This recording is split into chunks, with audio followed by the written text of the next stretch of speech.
take.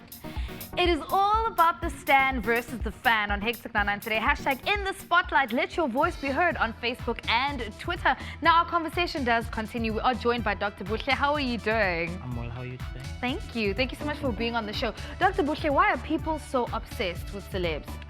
Well, I think perhaps there's not one answer to that question. I think the answer probably is a very complicated one. I think perhaps there are 2 or 3 things that I think are contribute to this obsession with celebrities.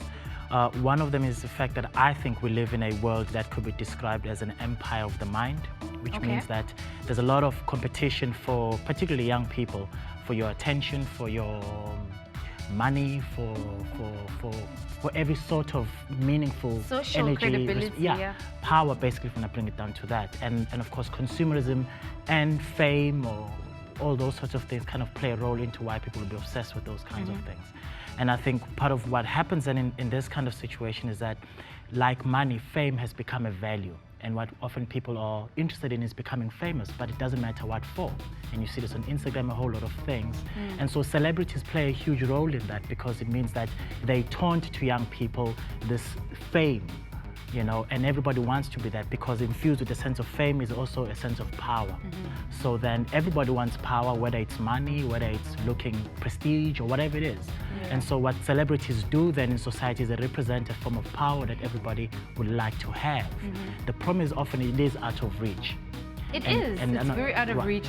And so people get caught up in those sort of things, I think. Now, how do you know when your liking for a celebrity has gone too far? It's become obsession now, because earlier on with the One Direction situation, in the year when Zayn left the group, people were really concerned about the fact that he was depressed, and there was this whole trend going around, a cut for Zayn.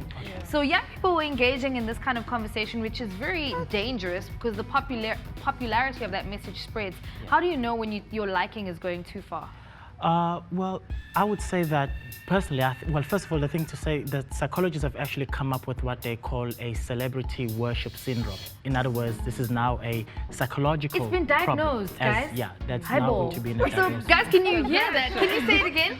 It's called a celebrity worship syndrome. Wow. Yeah.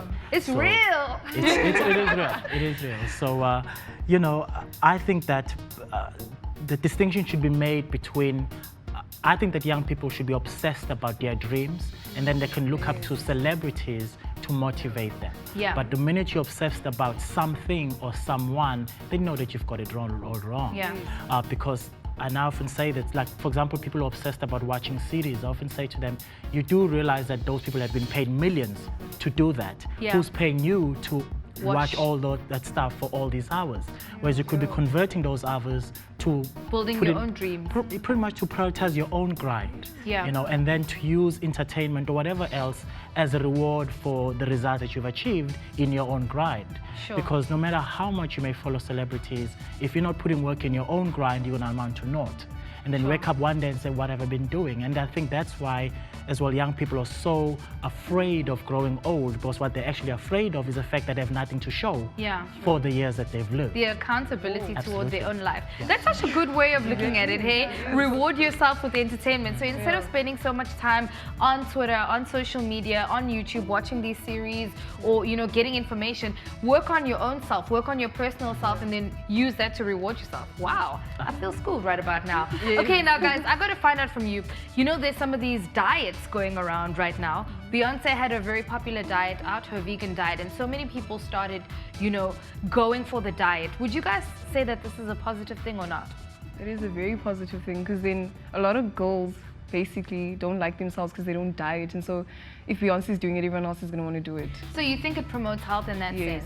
Is there a danger in that, Dr. Buhle, if I'm following the Beyonce's diet because she started a vegan diet? Well, I think I think there's a problem with diets, period. You see, a diet has a start point and an end point. I would say go for a lifestyle. Healthy lifestyle, A healthy lifestyle, not a diet where you're going to say, oh, I'm cutting down now for it's Christmas, I need a summer body.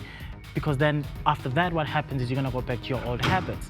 I would say focus on building healthy habits and use those to create the kind of person and the kind of life you want to live. I would say that health should be a long-term goal and a long-term practice. So following a Beyonce diet, what happens when Beyonce is off her diet? Do you also go off the diet? Sure. So then it's a question, who holds the power? Is it you or the celebrity? Guys, unfortunately, we are out of time. Thank you so much to all of our guests. You guys have been so amazing today, and we walk away with that amazing message of, guys, live your own lives and live for your own dreams and use them as, you know, entertainment at the end of the day, someone to look up to. Hectic.